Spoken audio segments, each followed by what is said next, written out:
Hey everyone, welcome back for another episode. I'm Tony and this is HUD Pilot. This video is supposed to happen at Oshkosh. Good morning, good morning, good morning. I'm Tony and this is HUD Pilot. And if you've been following, I am at Oshkosh. This is probably the last full-length video I'll publish while I'm at Oshkosh. But because I got distracted by everything that was going on around me, I ran out of time. Then by the time I got back home, work stuff got in the way and that kept me away from the computer for editing. So here today, I'm finally getting to present to you my 10 takeaways from my Oshkosh trip.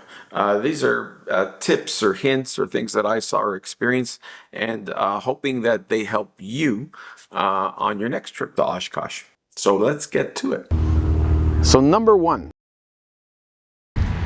if you've never attended a fly-in like Oshkosh, it's important to understand that there are many different types of planes. It's not just RVs. For instance, behind me, oh, that's an RV. Sorry. That's an RV. That's an RV. Okay, maybe a lot of them are RVs, but not all of them. Number two. No matter when you get there, the museum is open. I arrived really early, as we all know, so going to the museum was a great way to spend an afternoon.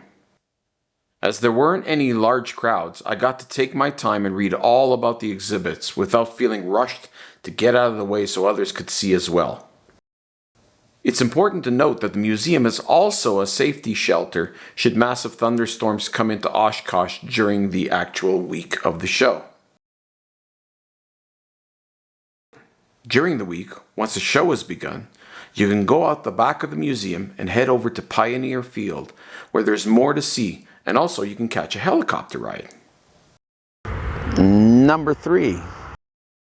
So if you're following the channel and you've seen my other videos, you saw that I came into Oshkosh this year a little early.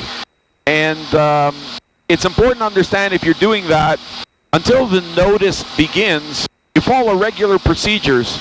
I was actually flying in the day before and someone called out and said, red and blue tail dragger 20 miles south. And the controller said, do you have a call sign?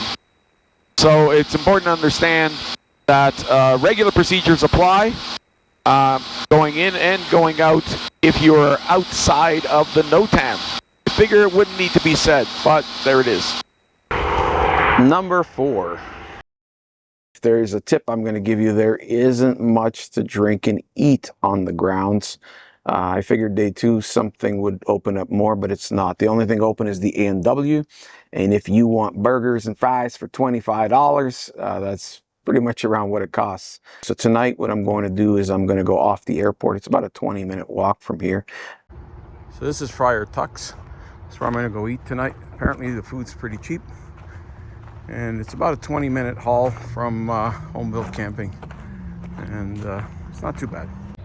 So I came from that side, and I had to go all the way around.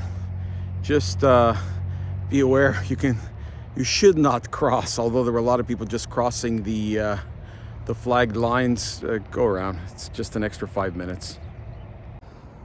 So here's something I didn't know existed, the Red One Market.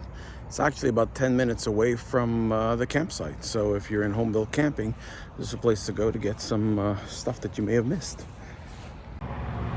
Number five. Before the show, noise levels on a daily basis are pretty good.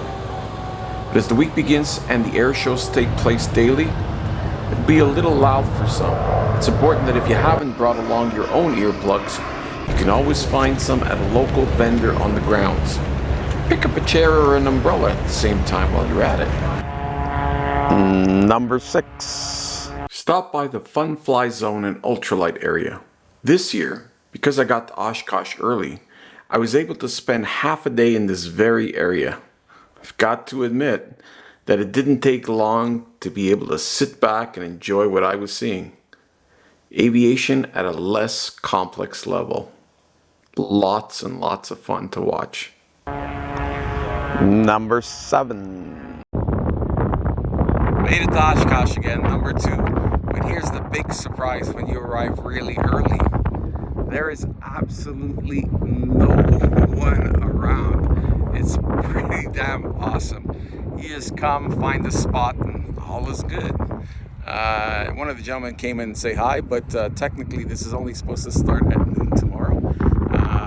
There's one RV guy across over there where the car is, that's Bob, and there are a couple of people out there. So I'm not sure if you guys can hear me, it's getting pretty windy. So I've got to tie down and then we'll go from there. Made it. When arriving early, although the chances are that the controller will understand home-built camping, it's better to just ask him to go to Papa 1. In my particular case, I landed on 3-6, exited onto Papa, and went to Papa 1. Number 8. Stay off the taxiways. They are taxiways, and the airplanes are supposed to move on those things, not you. But if you do end up on the taxiway, someone's going to tell you to move aside. You shouldn't be arguing with them. Number 9. As pilots, we look to save a buck whenever we can. The saying goes that for every dollar we save, we can put it towards fuel and thus fly more. One thing that I did this year was search and plan for places to stop on the way to Oshkosh and back. The best part of this was that EAA provides the information on their site. So basically, bring up the AirVenture site and look for fuel service and discounts. The other benefit is that I got to meet AirVenture bound folks on the trip there and back. The folks I met on the way down, I got to meet again at Oshkosh later in the week. Meeting up with old and new friends is always a big bonus at Oshkosh. Number 10. We have arrived at number 10. This one goes out to all of those who bring their kids along in hopes that someday they too, possibly, will become pilots and experience the joys that all of us as current pilots and passengers experience. I, as a parent, understand that trying to keep your kids off the shiny, expensive airplanes can be quite the task. So for you folks out there that are going through this, I've discovered that there's a daycare service at Oshkosh. It's provided free of charge. All you have to do is sign them up and go enjoy the show. The added benefit is you only need to pick them up after a few short years of service. I mean daycare.